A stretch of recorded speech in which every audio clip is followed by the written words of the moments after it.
नमस्कार। योग साधना में आप सबका स्वागत है। आज हम विषय लेकर आए हैं भ्रामरी प्राणायाम। भ्रामरी प्राणायाम का लाभ और ये कहाँ से लिया गया है, इसका वर्णन कहाँ किया गया है और इसको कब करना चाहिए और कैसे करना चाहिए, इसके बारे में हम आज चर्चा करेंगे। तो सबसे पहले हम इस पर चर्चा करेंगे कि क्या क्या लाभ है, किसे इसे करना चाहिए। ऐसे तो हर व्यक्ति भ्रामरी प्राणायाम करे तो अच्छा है, ये किसी के लिए हानिप्रद नहीं है, लेकिन मुख्य रूप से जो मानसिक तनाव से ग्रसित हैं उनके लिए ये बहुत ही लाभकारी होता है। जो हमारे बुद्धि का विकास जिसका नहीं हो पा रहा है, जो बच्चे की याददाश्त कमज़ोर है, उनके लिए भ्रामरी प्राणायाम बहुत ही लाभकारी होता है। उदासी, अवसाद, क्रोध और चिंता के लिए भी ये बहुत ही लाभकारी होता है। मुख्य रूप से हमारे ब्रेन को ये डेवलप करता है, आपके धैर्य को बढ़ाता है, अनिद्रा को दूर करता है, उच्च रक्तचाप को भी कम करता है। आपका यदि रक्तचाप हाई रह रहा है, हाई बीपी है, उसमें भी ये लाभप्रद होता है।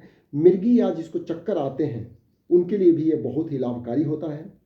गले की बीमारी में भी ये लाभप्रद होता है। साथ साथ आवाज़ में मधुरता लाता है।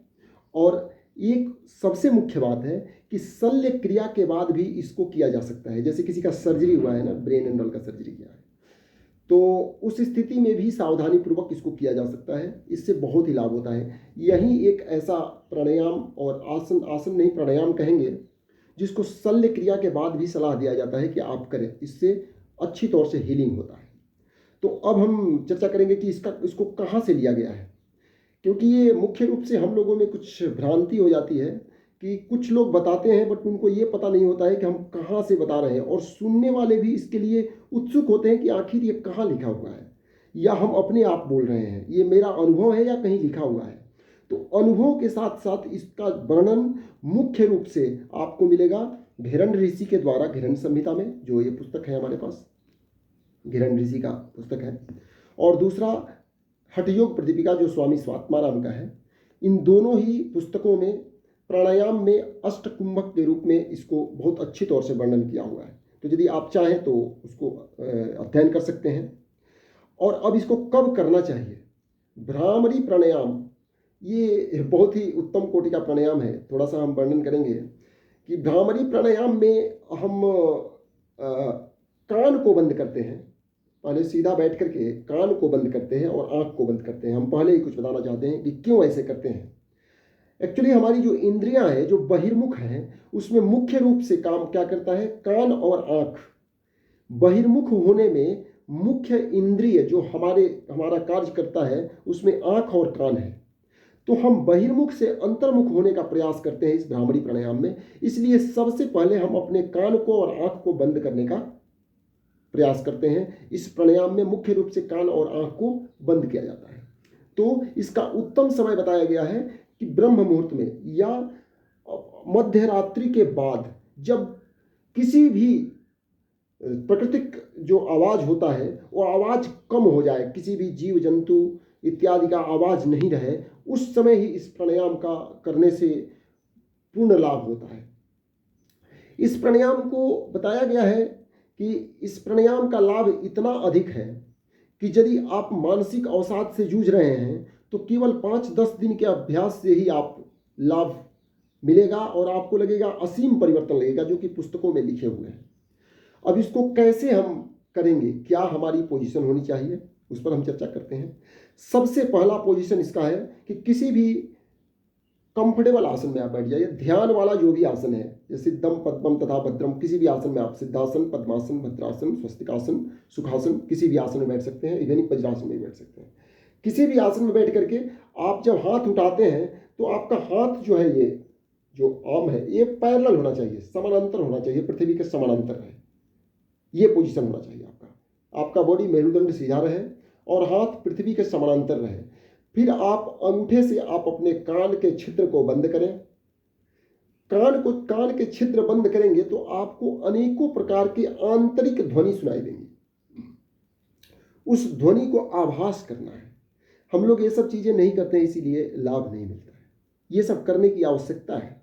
यदि आप नहीं कर रहे हैं तो योग साधना नहीं, आप एक्सरसाइज कर रहे हैं, व्यायाम कर रहे हैं, तो व्यायाम से आप सोचेंगे कि वो लाभ मिले जो हमारे योगी और ऋषि महर्षि जिसका वर्णन किए हैं, तो वो लाभ नहीं मिलता है। और फिर हम दोष किसको देते हैं? तो योग साधना को। योग साधना हम कर नहीं पाते हैं, हमारे अंदर उस टाइप की धैर्य नहीं है कि हम उस ढंग से करें, इसलिए नहीं मिलती है। हाँ, आगे चलते हैं।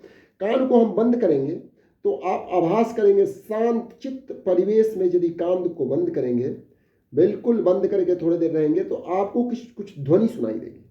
उस ध्वनि का आभास करना है पहले। ये पूर्व कर्म, प्रधान कर्म और पश्चात कर्म जो हम हमेशा चर्चा करते हैं। फिर वही बात, पूर्व कर्म में तो ये सब हो गया कि आप किस आसन में बैठेंगे, कैसे बैठेंगे, क्या पोजीशन रहेगा, कैसे बंद करेंगे। अब प्रधान कर्म में ये सब देखना है कि आपको कुछ आंतरिक ध्वनि, जिसको नाद बोलते हैं, अनाहत नाद, वो सुनाई देगी। वो एक अजीबोगरीब टाइप की ध्वनि सुनाई देंगी, उस ध्वनि को आभास करना है। कभी ड्रम की ध्वनि सुनाई देंगी, कभी बांसुरी की ध्वनि सुनाई देंगी, कभी प्रकृति की ध्वनि सुनाई देंगी। उस ध्वनि को आभास करना है। ध्वनि को आभास करने के बाद तब पूरक करना है। अब मुख्य बात जो प्रधान कर्म में जो बता रहा हूं, यह बहुत ही इंपॉर्टेंट बात है जो अभी मैं बताने जा रहा हूं, बहुत ही मुख्य बात है। मुख्य बात क्या है कि सभी लोग करते हैं, लेकिन हमारे मुंह का पोजीशन क्या होना चाहिए, ओठ कैसे होना चाहिए, जबड़ा कैसे होने चाहिए, ये सब चीज़ों का ध्यान देना बहुत ही आवश्यक होता है। तो अभी मैं उसी को बताने जा रहा हूं कि पूरक, पूरक मतलब सांस लेंगे, दोनों नासिका छिद्र से कान बंद करके सांस लेंगे, पूरा गहरा सांस लेंगे, बिल्कुल सांस को भर लेंगे। सांस लेने के बाद या सांस लेते समय पहले ही हमारे पोजीशन में होना चाहिए कि मुंह हमारे बंद रहे, दांत आपस में सटे न रहे, दांत में आपस में दूरी होना चाहिए, ताकि जो कंपन हो, कंपन जब आप पूरे दांत को सटा देंगे तो कंपन नहीं होगा। जबड़ा ढीला हो, शिथिल हो, आपका शरीर भी शिथिल हो, ताकि उस कंपन को हम आभास कर पाए। हम कंपन को आभास नहीं करेंगे तो फिर भ्रामरी का कोई लाभ ही नहीं हो पाएगा। इसलिए इस चीज को ध्यान से सुनिएगा और करने का प्रयास कीजिएगा, मैं करके भी दिखाऊंगा। तो पहला, आपका सांस गहरा हो। जब सांस गहरा ले लिए और ये पोजीशन आपका हो गया कि दांत आपका दोनों सटा नहीं है, जबड़ा है वो भी सटा नहीं होना चाहिए, जबड़ा ढीला होना चाहिए दोनों। अब सांस लेने के बाद जब सांस हम छोड़ते हैं, वो नाक से ही छोड़ते हैं। अब भ्रमर के जैसा आवाज करते हुए छोड़ते हैं।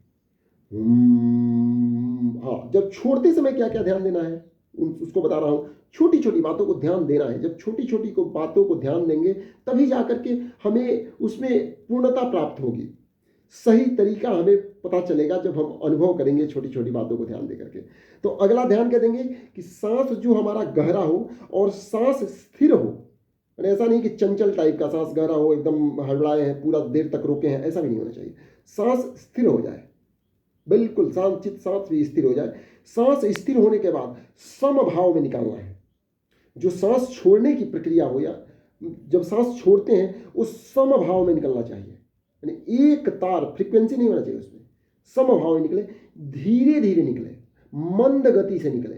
कुछ लोग होते हैं जल्दी जल्दी में, जल्दी जल्दी नहीं, धीरे धीरे मंद गति से सांस बाहर निकले और अखंड हो, मीन्स वो कहीं सांस टूटे नहीं। जब एक बार सांस छोड़ने शुरू कर दिए भ्रमर आवाज के साथ, तो सांस बीच में टूटना नहीं चाहिए। कितने बात बता दिए, ये सभी बातों का ध्यान देंगे तो आपको असीम लाभ प्राप्त होंगे। लेकिन ये सभी बातों को हम ध्यान नहीं देते। हम सोचते हैं कि बस कान बंद कर लिए, आंख बंद कर लिए, बस हो जाएगा। ऐसा नहीं है। कान बंद कर लिए, आंख बंद कर लिए, कान आंख बंद करने के बाद एक अनाहत नाद की ध्वनि का आभास कीजिए। फिर लंबा गहरा सांस लीजिए, दांत को चिपकाइए मत, जबड़ा को ढीला रखिए, मस्तिष्क को ऐसा शिथिल रखिए कि आपका जो कंपन हो वो पूरे मस्तिष्क में उस कंपन को आप आभास कर पाए। यह सबसे मुख्य बात है। यदि कंपन को पूरे मस्तिष्क में आभास नहीं कर पाएंगे तो भ्रामरी का आपको लाभ नहीं मिल पाएगा। और जो मुख्य बात मैं पहले बताया कि आप आंख और कान क्यों बंद करते हैं, क्योंकि मुख्य हम जैसे ध्यान में बैठेंगे, भ्रामरी के लिए बैठेंगे, तो पहला ध्यान, कहीं किसी भी कार्य में हम ध्यान करने बैठते हैं तो पहले आंख से कुछ दिखाई दे देगा या कान से कुछ सुनाई दे देगा, तो हमारी जो इंद्रियां होंगी वो बहिर्मुख हो जाएंगी। तो आंख कान बंद करने का तात्पर्य यह है कि हमारी इंद्रिय बहिर्मुख न हो, अंतर्मुख होने का प्रयास करना है। तो आगे हम चलते हैं कि आंख कान बंद कर लीजिए, बाकी सब बता दिए, उसको रिपीट नहीं करेंगे हम। जब हम आवाज निकाल लेंगे, आवाज में थोड़ी मधुरता हो, बहुत ऊंची आवाज नहीं होना चाहिए भ्रामरी में, भ्रामरी में आवाज़ बिल्कुल मधुर और कोमल आवाज़ निकालने का प्रयास कीजिए और उस सांस श्वसन का ध्वनि, श्वसन का जो लय है वो लय बीच में टूटे नहीं और पूर्ण रूप से श्वास को भ्रमर के आवाज़ के साथ निकालिए। मस्तिष्क में ध्वनि का आभास कीजिए और फिर दूसरा इसका पुनरावृत्ति कीजिए, एक सर्कल। फिर हम एक बार करके दिखा रहे हैं। पहले आप सांस को छोड़िए, हाथ को समानांतर रखिए, कान को बंद कीजिए, आंख के ऊपर ये अंगुली को रखते हैं। इसके बहुत सारे अलग अलग ग्रंथों में ऋषि महर्षि अलग अलग रूप में बताए हैं। कहीं कहीं केवल कान बंद करने का भी, आंख अपने आप बंद करने का प्रावधान है, लेकिन जो बहुचर्चित, जो अधिकांशतः ऋषि मुनि जो वर्णन किए हैं, एक अंगुली को, इंडेक्स फिंगर को यहाँ पर रखना है और इस दो अंगुली को आंख के ऊपर रखना है। एक मुख्य बात, आंख को कभी दबाना नहीं है। इसको आंख के ऊपर रखेंगे, इसको खड़मुखी मुद्रा भी कहते हैं, और दूसरा इस नाक के पास और तीसरा ओठ के पास। ये इसका पूर्ण पोजीशन होता है।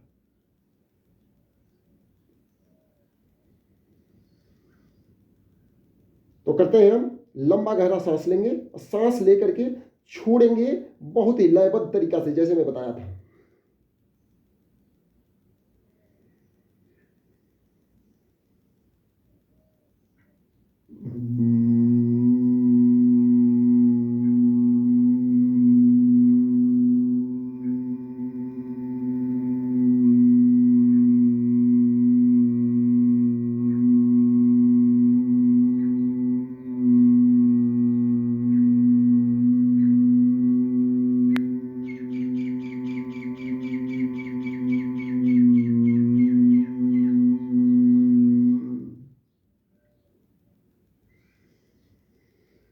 फिर लंबा गहरा सांस लेंगे और इसकी पुनरावृत्ति करेंगे।